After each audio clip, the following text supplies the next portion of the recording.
মাছের চচ্চড়ি।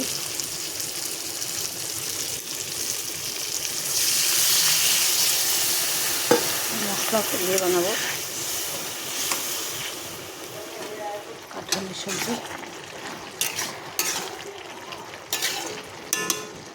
ডাল,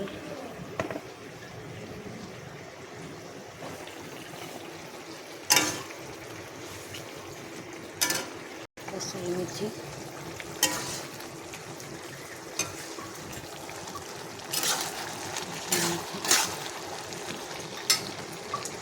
মশলা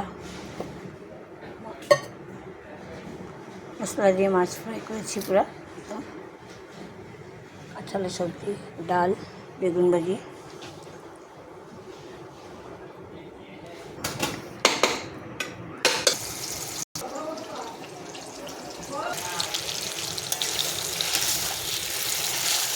গোটা জিরা, তেজপাতা, আদা, রসুন সব দিয়েছি এখানে। পেঁয়াজ টমেটো পেস্ট, আদা রসুন সব দিয়েছি। লবণ, হলুদ, লঙ্কা গুঁড়ো, জিরে গুঁড়ো সব দিয়ে দিয়েছি। এটা ভাজা হবে, ভালো মতো মশলাটা কষানো হবে। মিট মশলা, গরম মশলা, কসুরি সব দিয়েছি। পনির, জলের অ্যাকোয়াগার্ড আওয়াজ করছে। পনির,